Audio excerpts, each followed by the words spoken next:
Buenos días. Mi nombre es Timoteo. Good morning, everybody. I am Tim, and I serve gratefully as your minister. My pronouns are he, him, his.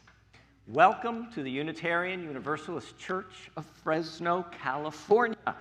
Welcome to everybody on our virtual campus. Welcome to everybody on our Alluvial Avenue campus. Give yourselves a round of applause.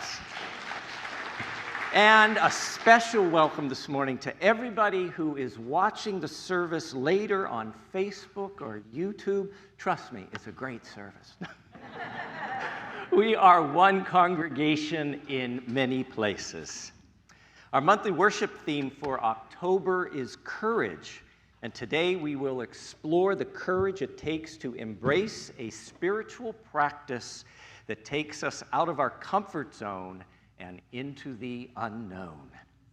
We acknowledge that our Alluvial Avenue Church campus sits within the traditional homelands of the Yokuts. We honor them as past, present, and future stewards of this land. As Unitarian Universalists, we welcome you no matter your race, cultural of origin, age, spiritual background, or religious beliefs. We welcome you no matter your disabilities, the amount of money in your bank account, your level of education, or your neurodiversity. We welcome you if you are lesbian, gay, bi, trans, non-binary, or gender fluid. You are welcome with or without documentation. All are welcome here. Todos son bienvenidos. If you are on our virtual campus, we want to make sure that everyone who wants to share a joy, sorrow, concern, or gratitude, if you want to have that included in the service, to put that right now in the chat box. That will allow our ushers to write them down and get them to me in time that I can include them in just a few minutes. And I am excited to say, good news, in 2 weeks, we should be set up to receive your joys or sorrows via text as well. Nico, are we having that sound in and out problem again? Okay, so we're going to switch batteries on both units while folks are saying good morning, either in the chat box, in person, or in the silence of your heart. Say buenos dias to each other.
Well, folks, we are in for a musical treat today. Back with us is Jimmy Haney. He is a sensational vocalist and also social justice activist here in Fresno, one of the amazing group of young people from the Fresno State NAACP who organized the huge and peaceful Black Lives Matter protest in downtown Fresno.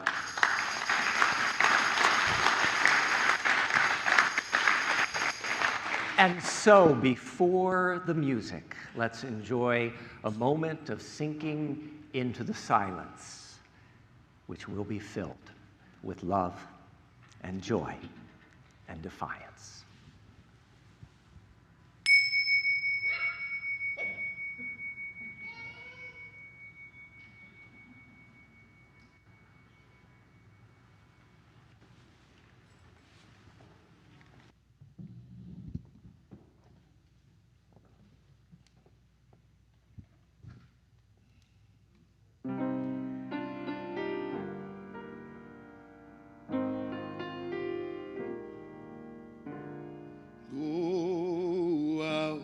And tell the story, let it echo far and wide. Make them hear you, make them hear you. How justice was our battle and how justice was denied. Make them hear you, make them hear you. And say to those who blame us for the way we chose to fight, that sometimes there are battles that are more than black or white.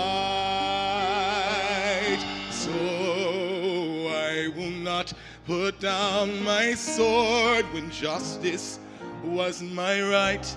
Make them hear you, make them hear you.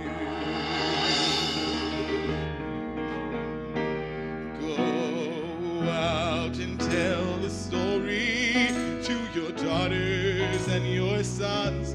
Make them hear you, make them hear you. And tell them in our struggle we were not the only ones. Make them hear you, make them hear you. Your sword can be a sermon, or the power of the pen. Teach every child to raise his voice, and then, my brothers, then will justice be demanded by 10 million righteous men. Make them hear you. When they hear you, I'll be near.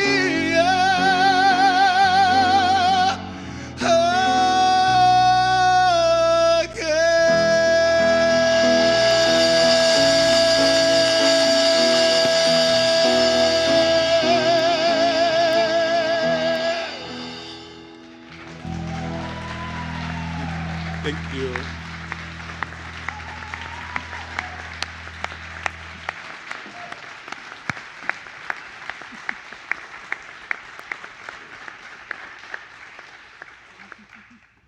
Hola, buenos días.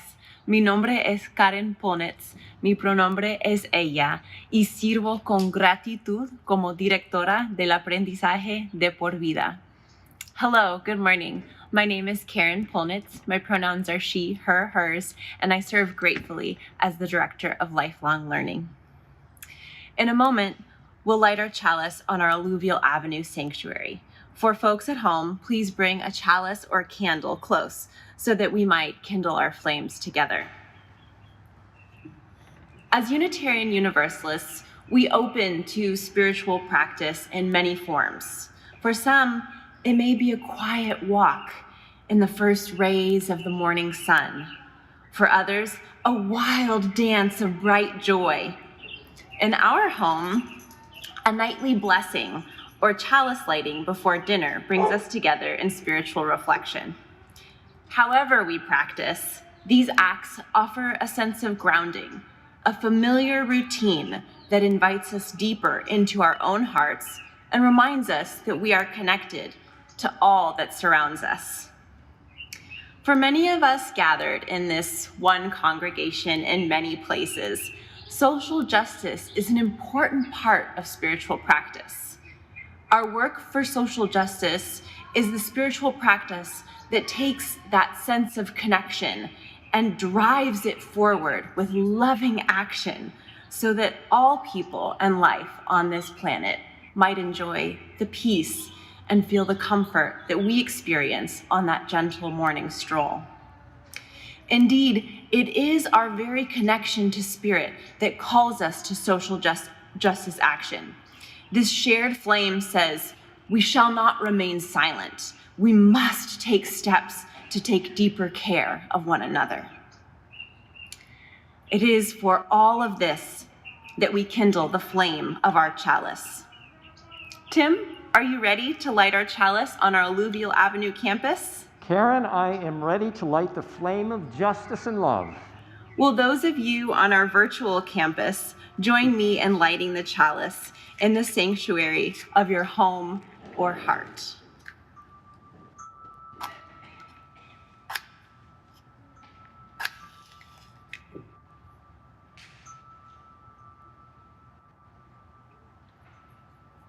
Let us rise now and join in singing, Wo Ya Ya.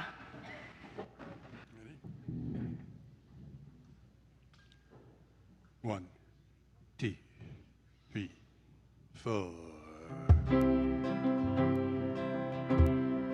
We are going, heaven knows where we are going, but we know within,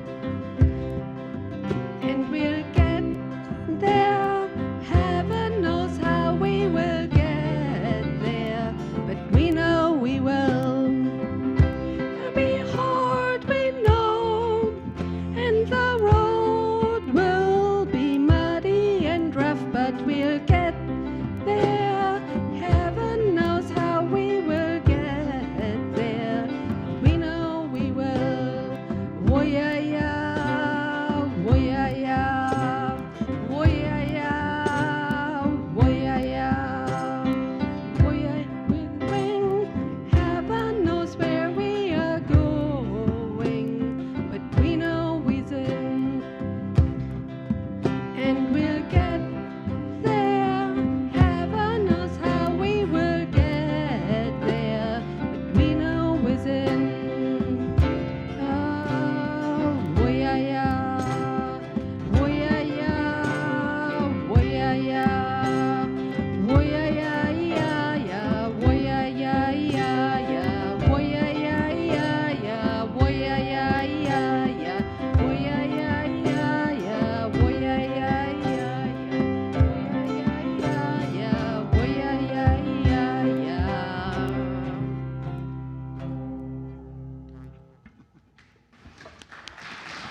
I invite us to remain standing as we share together the words of our mission. La misión de la Iglesia Unitaria Universalista de Fresno es amar inclusivamente, crecer espiritualmente, servir con gratitud y trabajar por la justicia.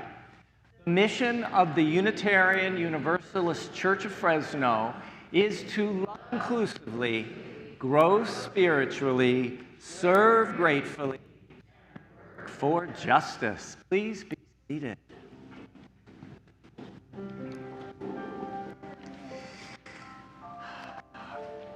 On this glorious, cool morning in Fresno, I invite us to take a nice deep breath in, breathing in peace. We hold a moment, we breathe out love. And again, taking a deep centering breath in, we hold a moment, we breathe out love. And one last time together, breathing in peace, we hold, we breathe out love. The breath is such a gift that we've been given. It is the most basic of spiritual practices to be aware of the gift of your next breath. If you're feeling unsettled, uncertain, afraid, unsure, a breath in, a breath out, a breath in, a breath out, a breath in, a breath out. You literally change the chemistry in your brain and invite in peace. As we continue breathing together here in this sanctuary made sacred by our precious, precious beating human hearts, I invite you to allow the breath to carry you back over the last week, over the last 7 days of your living. 2 questions. How in the last week were you touched by kindness?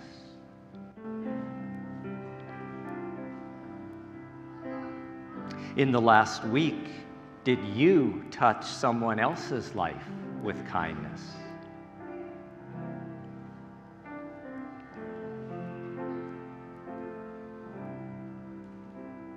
Each week as we gather, we create space for the fullness of our lives to be honored and felt, and if we wish, shared. Some of us typed a joy, sorrow, concern in our chat box on our virtual campus. Others of us stopped at the small table at the entranceway to the church sanctuary and wrote those down on a small card. And this is just a little bit of what is alive in our space today. Nancy is feeling gratitude for Greg and Tim and their unconditional love and support. We continue sending hope and positive thoughts for Bev Fitzpatrick, who continues with intensive rehab in the Bay Area. And Bill visited this weekend and saw her and said she's in great spirits. Someone shares they are feeling gratitude for support from the church this week when life and parenthood was overwhelming. Sorrow for parents all over the world hurting in order to make a better life for their children. Bernadette P.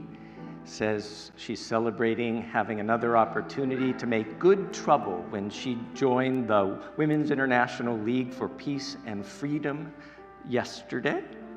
Reed, lots of joy today. Reed is feeling joy. He received his absentee ballot and got to drop it off this morning at the Unitarian Universalist Church drop box. He says, vote early. And Sally S. is grateful for the Stanford Autism Research. Jody Palmer is feeling gratitude and joy for all the volunteers who did green cleanup yesterday. Dawn, Fred, Bill, John, Angelique, Kay, Carolyn, Liv, Karen, and Troy, and Tony, who was our youngest helper. And we do have some sorrow in the room. Carolyn Murphy is feeling sorrow at the passing of Hugh Williamson, friend of the church who died 2 nights ago.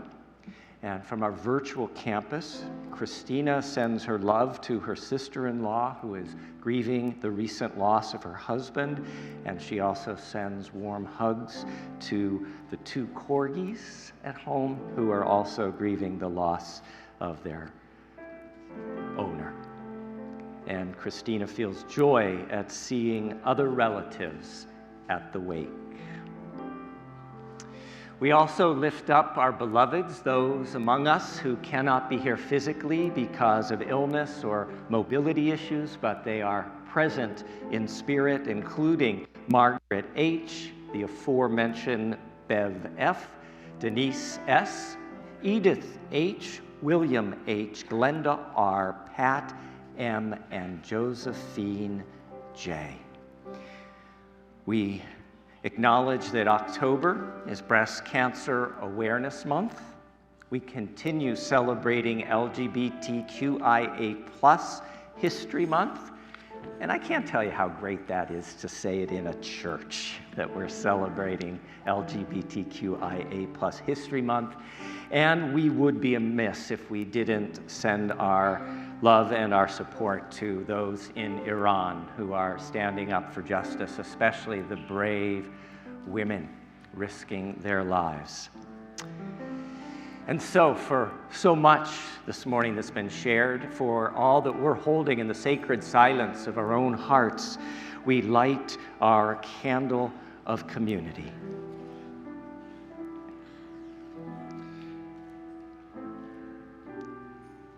We light a second candle, as is our custom, for the 6.56 million citizens of the world who have lost their lives in this pandemic, and we acknowledge that over 1.6 million of them were citizens of this country. So, in the light of so much shared, in the light of our two candles, let us join our voices in our call to meditation. Comfort me, consuélame. Comfort me, comfort me, comfort me, oh my soul. Comfort me, comfort me, comfort me, oh my soul. Consuélame, consuélame, consuélame, oh mi alma. Consuélame, consuélame, consuélame, oh mi alma. Speak to me, speak to me, speak to me, oh my soul. Speak to me, speak to me, speak to me, oh my soul. Háblame, háblame, háblame, oh mi alma. Háblame, háblame, háblame, oh mi alma. Comfort me, comfort me, comfort me, oh my soul. Comfort me, comfort me, comfort me, oh my soul.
Will you join with me in the spirit of reflection or prayer?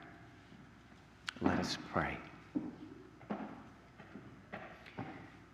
Spirit of the changing seasons, Spirit of our changing lives, we feel the loss and disquiet brought by things forever changing. May we find the spaciousness to grieve what is no more. May we have the strength to release what now is past. Spirit of the changing seasons, Spirit of our lives. We feel the freshness and wonder brought by things forever changing. May we find the spaciousness to see what is beginning. May we have the strength to welcome what now is present. Spirit of the changing seasons, Spirit of our changing lives, we feel the mystery and unknowingness brought by things forever changing. May we find the spaciousness to trust what is unformed. May we have strength to wait upon what now is future. May this be so. May this be so. Que así sea, bendito sea. Blessed be. Amen.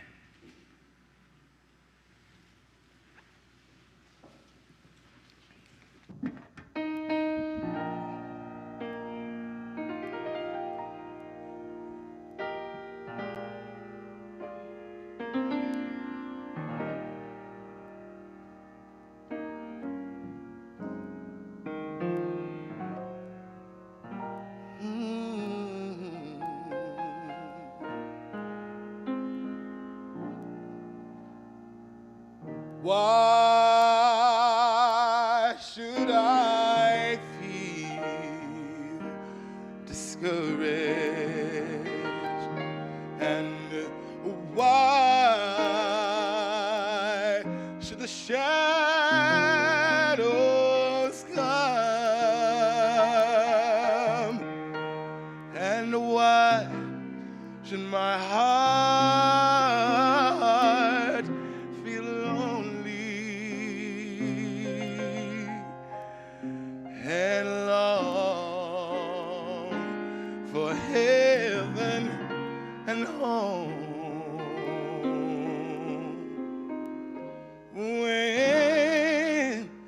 When Jesus is my portion,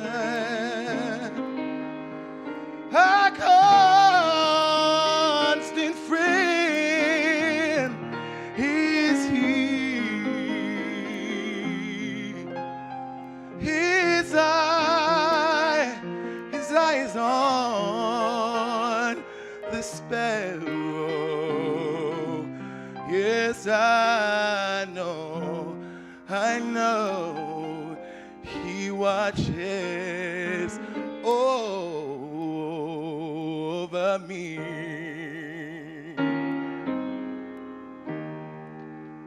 I sing because I'm happy, and I sing because I'm free. His eye is on the sparrow. Yes, I know He watches over me. He watches me, and I know He watches over me. He watches over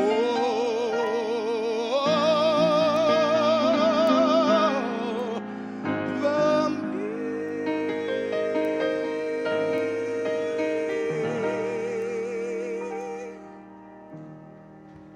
Thank you.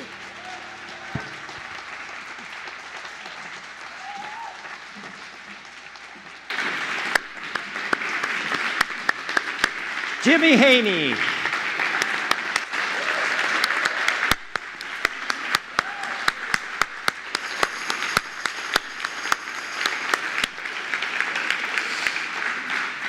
For folks on our virtual campus, if you couldn't see, standing ovation for Jimmy, well earned.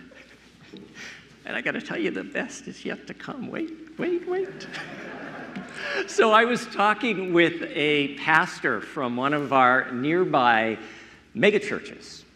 And what is often asked when I'm talking to them and they're perceiving me as a heretic leading you all to hell, of course, I remind them that we don't actually believe in hell, but they ask what we believe. What do those heretics believe? And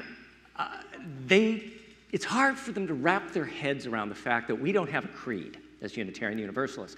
We don't have this list of beliefs that somebody determined some time ago to be true, and that today we have to sign on to those. And I want to honor those folks who creed is what works for them, and I celebrate that. But for some of us, that just doesn't feel authentic. What we have as Unitarian Universalists are what we call a covenant.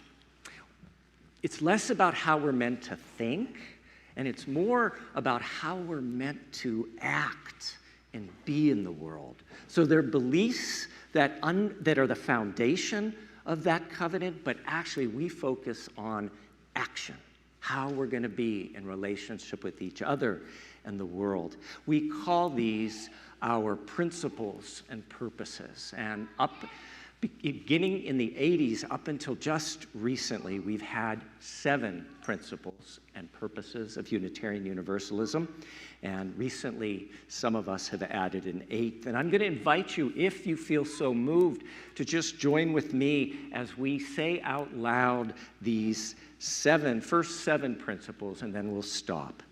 We affirm and promote the inherent worth and dignity of every person. I'm going to stop there. Notice we affirm, but we also promote. That's the doing part. Next, we affirm and promote justice, equity, and compassion in human relations, acceptance of one another, and encouragement to spiritual growth in our congregations, a free and responsible search for truth and meaning, the right of conscience and the use of the democratic process within our congregations and society at large, the goal of a world community with peace, liberty, and justice for all, respect for the interdependent web of all existence of which we are a part. That's where it stopped in the 80s, the 90s, the 2000s. But here in 2022, in a grassroots movement that some of you know about and have affirmed, Unitarian Universalists believed that we needed to add into these 7 principles one more that specifically addresses the moral imperative of our times, which is to confront structures of white supremacy culture and begin to transform that within our congregations, and we hope within the larger denomination when this goes before the National Assembly. But in May, this congregation voted to accept an 8th principle, and I invite you to join me as we say, we are journeying towards spiritual wholeness by working to build a diverse, multicultural, beloved community by our actions that accountably dismantle racism and other oppressions in ourselves and our institutions. May it be so. Let's rise and join in singing The Fire of Commitment, one of our favorite hymns. 1, 2, 3, 4, 5.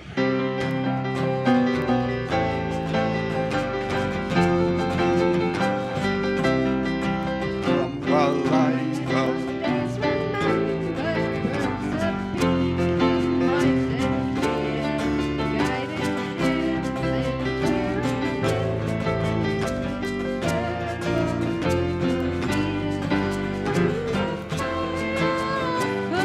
and commitment sets our minds and soul ablaze.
Let's hear it for Stolen Thunder.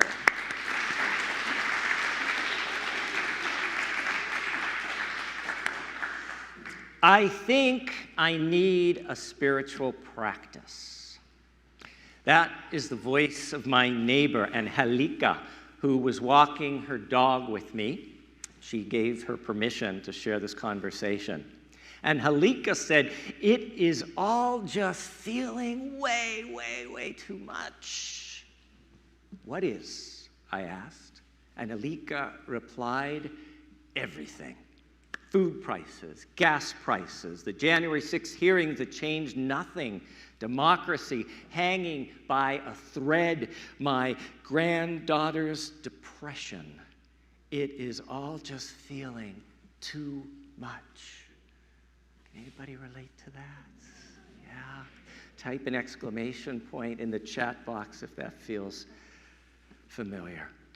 And Angelica said it again, "I need a spiritual practice." "What are you hoping a spiritual practice will do?" I asked. Angelica paused, smiled, and finally said, "I need a meditation or mantra that will create world peace, end racism, feed the hungry, and silence Trump."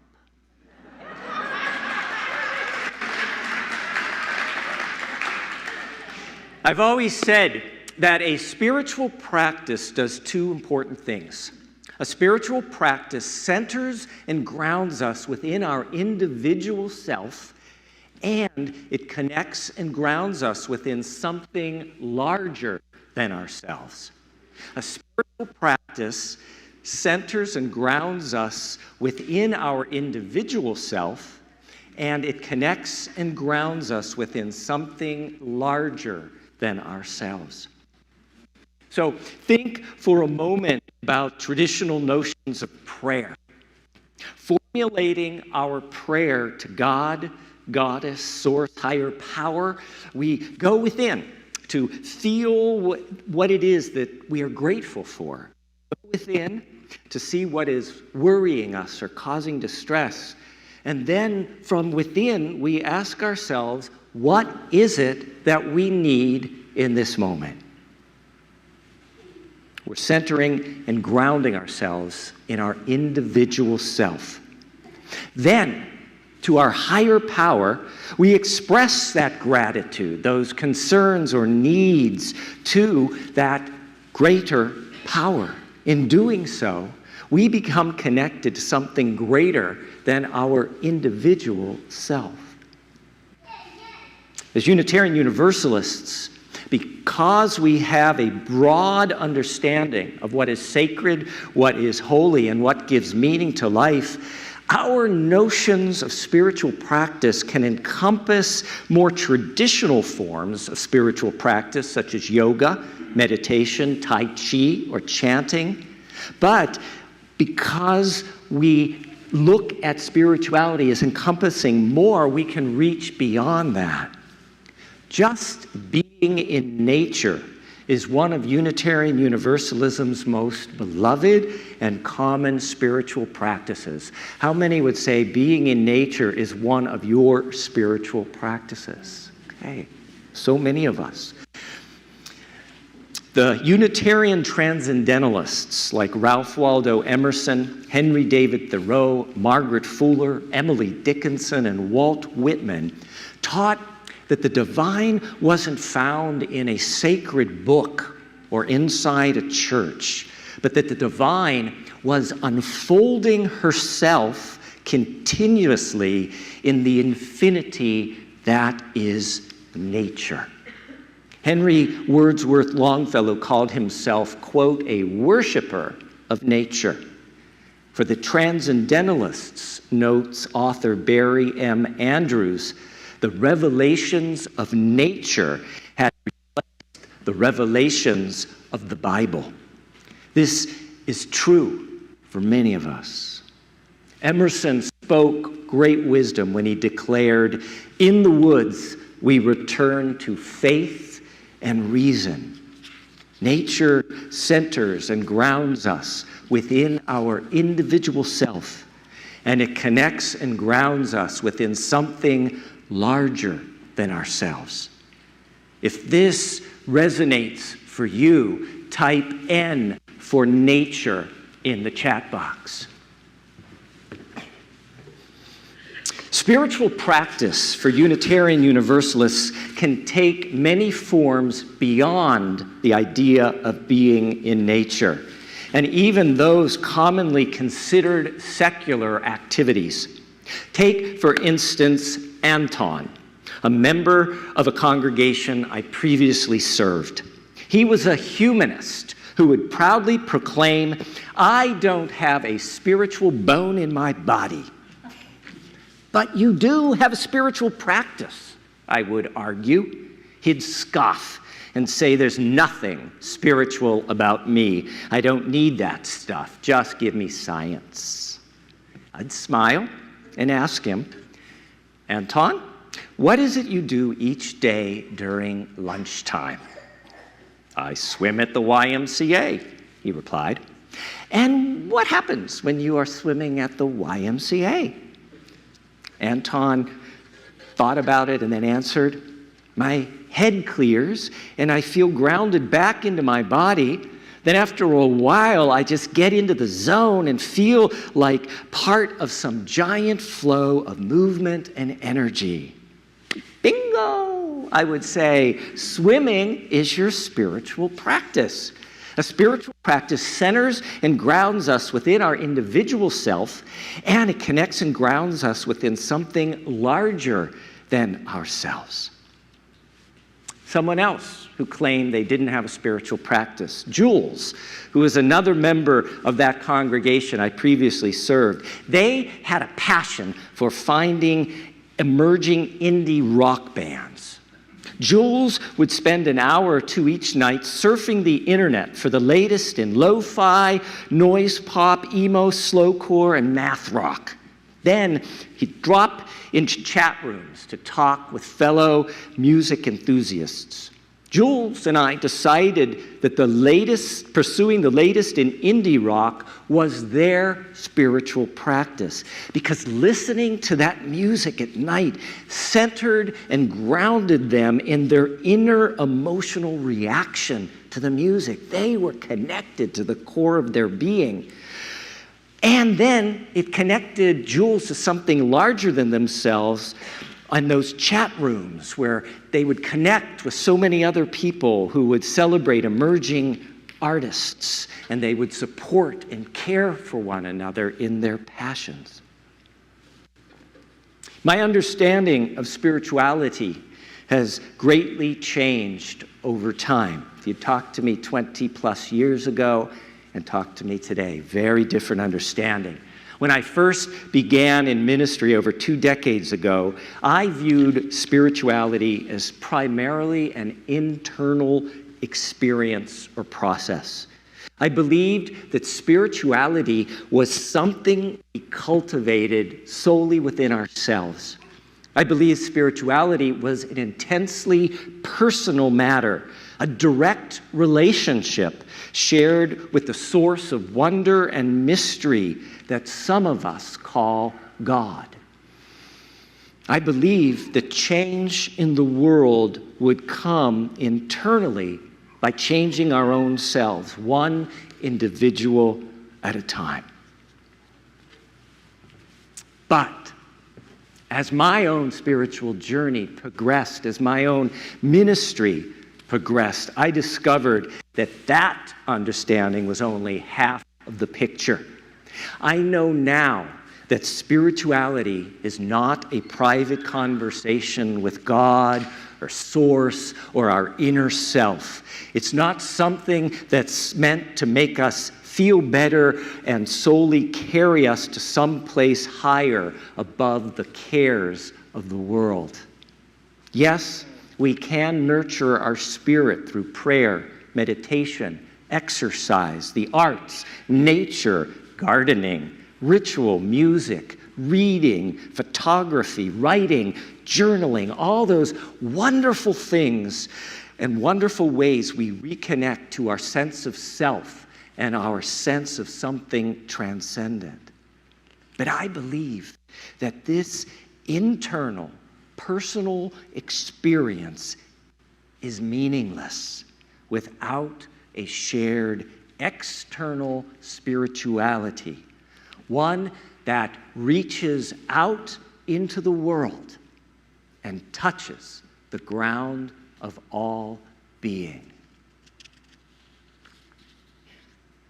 Pema Chodron, an American Buddhist nun who founded the first Tibetan Buddhist monastery in North America, writes, "Spiritual awakening is frequently described as a journey to the top of a mountain. We leave our attachments and our worldliness behind, and we slowly make our way to the top. At the peak, we have transcended all pain and all pain in the world. The only problem with this metaphor is that we leave all the others behind.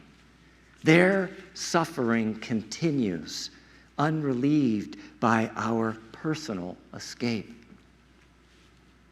Pema Chodron continues, "On the spiritual journey, the path goes down, not up, as if the mountain pointed towards the earth instead of the sky.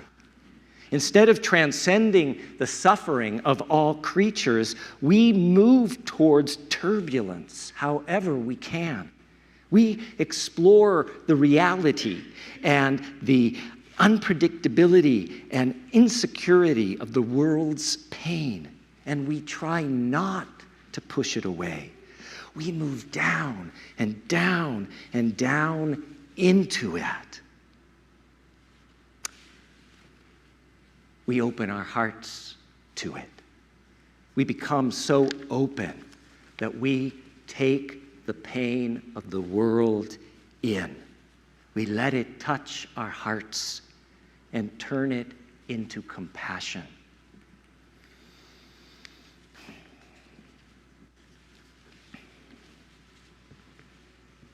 I believe that as Unitarian Universalists, we're called to take our compassion and create social change, to prioritize the marginalized, the discriminated against, and the most vulnerable. Let me be clear, this doesn't mean charity. Social change is not Band-Aids for a few poor people. It's not a check written or a few toys donated at Christmas, as important as that is. We are called to instigate deep, radical social change that directly names and challenges the gross injustice and inequity of this country and this world. This includes the horrific reality of racism and white supremacy culture. Now, I didn't always believe this was so. Decades ago, when I first started in ministry, I'm going to be honest, I believed this was not the role of religion. And it was certainly not the role of a church service. Back then, I believed politics had no place in the pulpit. Talk of war, the working poor, discrimination against the disabled, easy access to safe abortions, and the legacy of the original sin of slavery and genocide were not religious matters. Those were secular concerns, and they belonged outside the church doors. I wanted to proclaim a gentle and personal uplift of the spirit of life and let someone else deal with what was out there. I wanted my image of God. I wanted my image of government to take care of it for me. I was so wrong. The word religion comes from a Latin root that means to bind together, to make whole. Anyone or anything that tries to separate one from another, anyone or anything that denies worth and dignity to another, anyone or anything that hoards wealth and opportunity to the exclusion of others is not religious.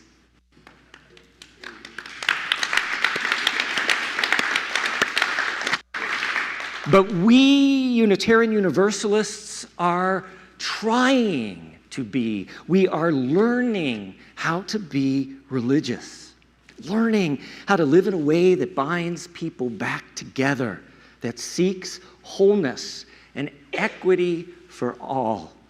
We're called to live out this truth in our workplace, in our home, in our streets, in our city, in our state, with our friends, with our families, with our votes.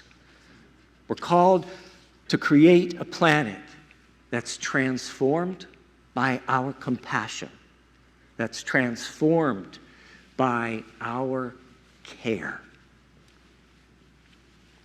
That is why, just a few years into serving as a Unitarian Universalist minister over 2 decades ago, I came to know wholeheartedly that social justice work is a spiritual practice. That's why I believe that this congregation, figuring out and attempting to live more fully into our new 8th principle, is a spiritual practice. I say over and over again that the purpose of our Unitarian Universalist faith is to expand the boundaries of our heart so it can hold more, care more, and love more. That is the invitation of our new 8th principle. That is the invitation it extends to us as it calls us to affirm and promote journeying towards spiritual wholeness by working to build a diverse, multicultural, beloved community. How? By our actions that accountably dismantle racism and other oppressions in ourselves and our institutions. We are called to do this together as a church community as we try to live more fully into this vision. We don't know exactly how to do this or how we will get there. We're really just beginning. We are at best, and I say this with great love, we are at best a work in progress. But thinking about and attempting to implement the 8th principle is doing spiritual practice together. It centers and grounds us within ourselves in a shared journey towards spiritual wholeness through dismantling racism and other oppressions in our own selves and in our congregation. It also connects and grounds us within something larger than this congregation, the aspiration for Unitarian Universalism to be rebuilt as a diverse, multicultural, beloved community. Here's one example. I was recently asked if the use of some Spanish in our Sunday services was working. Was the use of Spanish working? The question was raised because someone had said that as a non-Spanish speaker, it made them uncomfortable trying to speak Spanish, and they didn't want to offend a Spanish speaker sitting next to them with their poor pronunciation. In short, if using Spanish hadn't resulted in lots of Latina, Latino, and Latinx folks joining the congregation, then we should stop using it because it wasn't working and was an unnecessary inconvenience. Using some Spanish in our Sunday services is, dear ones, a spiritual practice that supports the 8th principle. It decenters English as the sole language spoken here. It challenges a white It challenges a white supremacy cultural practice that would otherwise maintain the status quo of English being the only language that is welcome or useful here. 4 years ago, a non-Spanish speaking visitor shared with me how meaningful it was to experience a majority white congregation honoring the Spanish language at a time when politicians and a president were demonizing immigrants who speak Spanish. The visitor said, "Think of the history of California and Fresno. Think of when speaking Spanish in our schools was forbidden in California because people needed to be American." The visitor continued, "Your church's use of Spanish is a clear statement of your religious values of inclusion and honoring diversity. Your use of Spanish is a signal that justice and equity matter to the people who come here. It's a signal that justice and equity matter to us." Using some Spanish in our worship services hopefully indicates a well-intentioned welcome to Latinx, Hispanic individuals and families who might find a spiritual home here. But more importantly, it is a spiritual practice that grounds the congregation within a reminder that whiteness cannot be the only culture of this church if we are to be true to our Unitarian Universalist values and ideals. That is what our new 8th principle is about. Action that accountably dismantles racism and other oppressions in ourselves and in our institutions.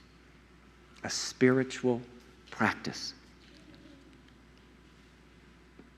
Celebrated author and activist Ibram X. Kendi writes, "No one becomes not racist, despite the tendency by Americans to identify themselves that way. We can only strive to become anti-racist on a daily basis, to continually redirect ourselves to the lifelong task of overcoming our country's racist heritage." Ibram X. Kendi continues, "Like fighting an addiction, being anti-racist requires persistent self-awareness, constant self-criticism, and regular self-examination." Persistent self-awareness, constant self-criticism, and regular self-examination. That sounds a lot like a spiritual practice. And that, my dear ones, takes courage. As Unitarian Universalist activist Elizabeth Nguyen says, "We must be willing to live our lives in the shape of what is being asked, not hope that we are asked to do what will fit the shape of our lives. We must be willing to live our lives in the shape of what is being asked, not hope that what we are asked to do will fit the shape of our lives." Que así sea, bendito sea.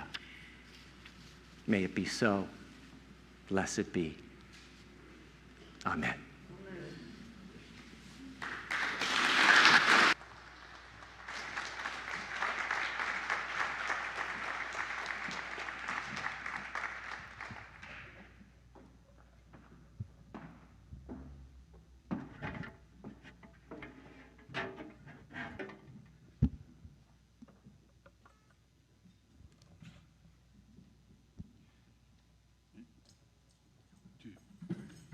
3.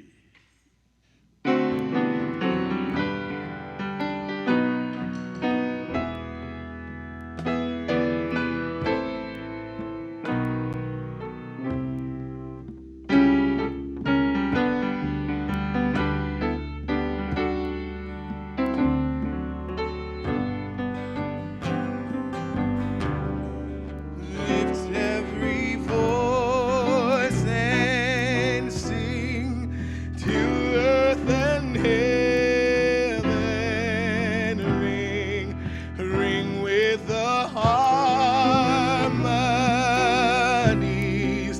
of liberty. Let our rejoicing rise high as the glistening skies. Let it resound loud as the rolling sea.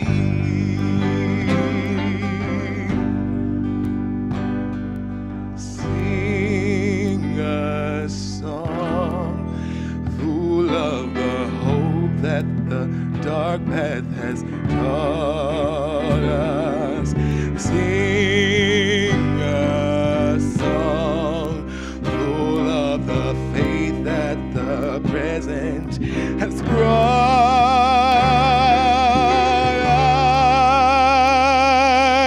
us. Facing the rising sun of a new day begun. Let us march on till victory is won.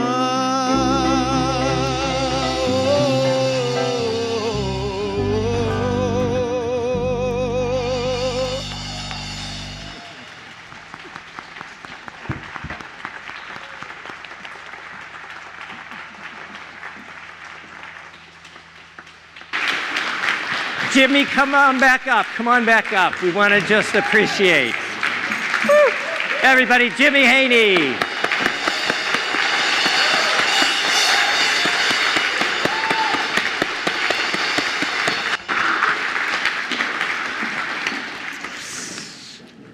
So, if you want this message coming into your homes every Sunday, if you want to keep this message alive here on our Alluvial Avenue sanctuary, we need your financial support. It costs a lot of money to have the equipment, to have the staff that live streams this into your homes each Sunday. And so this is the moment I ask if you will, perhaps for the first time, make a donation here on the virtual campus or here on our Alluvial Avenue campus. In the spirit of giving, let us join our voices in our call to offering as it appears on the screen. If not us, then who? If not open hearts, then what? If not now, then when? If not here, then where? If not generously, then how? If not us, then who? Appearing now is a slide showing how you can make a financial contribution on our virtual campus, or if you are on our Alluvial Ave campus, you can always drop cash or a check into the basket on your way out of the sanctuary. The ushers will be holding the basket. Another thrilling option is to share generously in this moment using Cash App. Just send your contribution to $UU Fresno. That's $UU Fresno. The morning offering will now be gratefully received.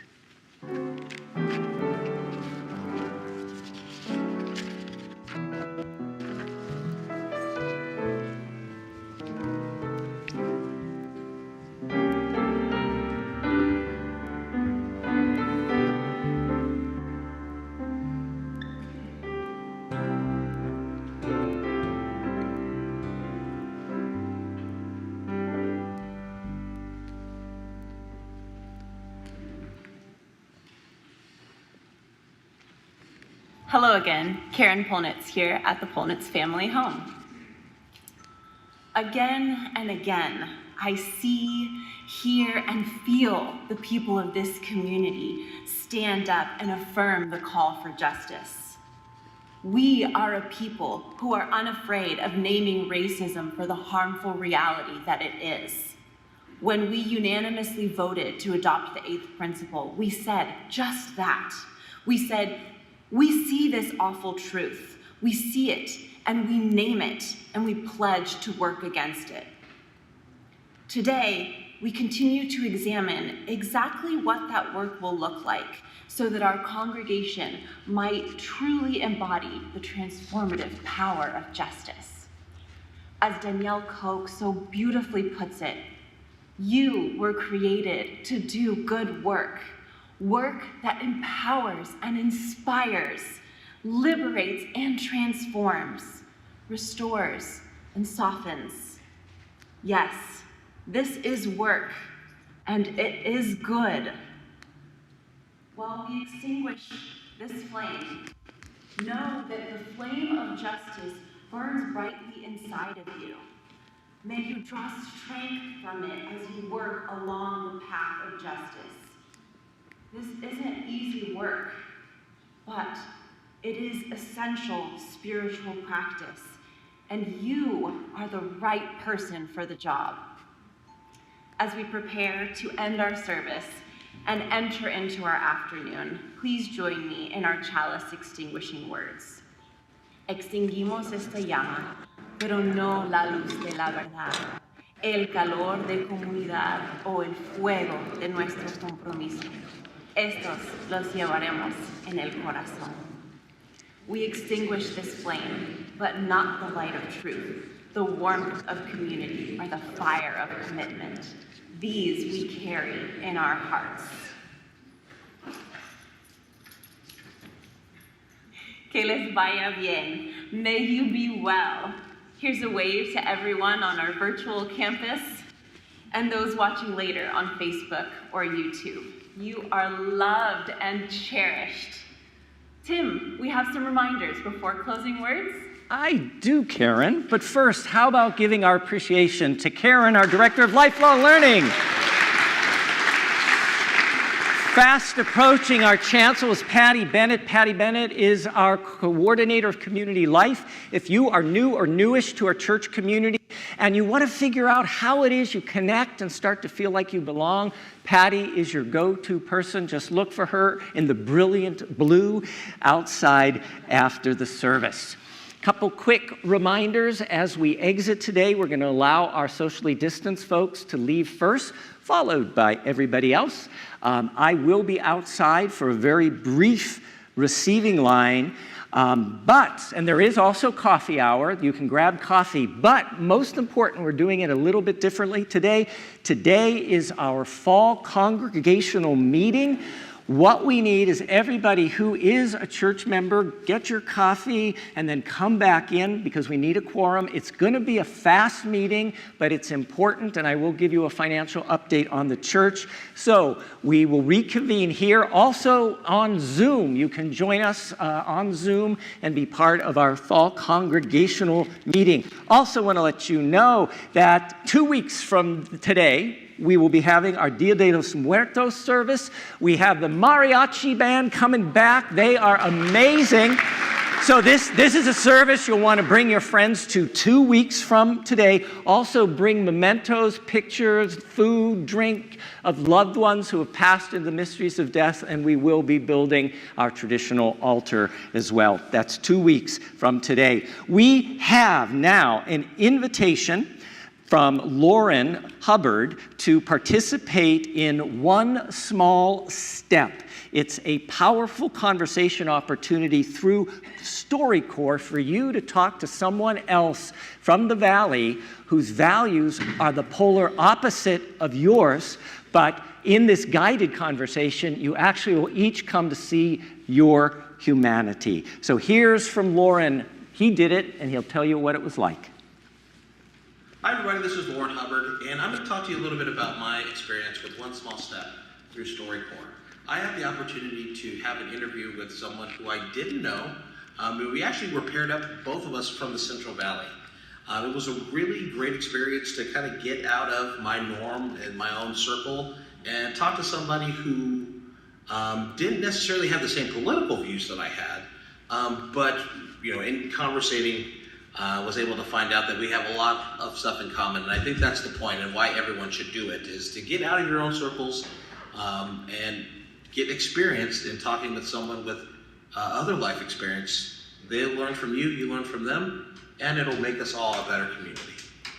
Thank you, Lauren. If you would like to sign up for one of these conversations, see the table out in the breezeway. There are flyers there. We have a special partnership with One Step, and we'd encourage you to sign up by tomorrow, to get connected with our special interview dates. But if you miss those, you can just do it on your own. Please reach out to Karen Polnitz if you have any questions. Okay, last but not least, we have our tradition that we like to welcome folks who are here for the first, second, or third time. We do it not to embarrass you. We are genuinely glad that you chose to be with us. So, if this is your first, second, or third time, either on our virtual campus, you can type your name here on Alluvial Ave. We ask you to rise for just a moment. We won't leave you standing alone for long. First, second, or third time, please rise. Anybody? Welcome back. Welcome, welcome, welcome, welcome. I invite the rest of the congregation to rise with them. And if you came with a pod, please join hands for our closing words. If not, just your hands over your heart.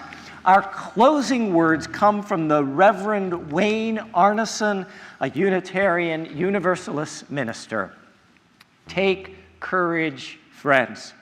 The way is often hard, the path is never clear, and the stakes are very high. Take courage, for deep down there is another truth. You are not alone. We are not alone. May it be so. Blessed be. Amen. 2, 3, 4.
Shalom and assalamu alaikum.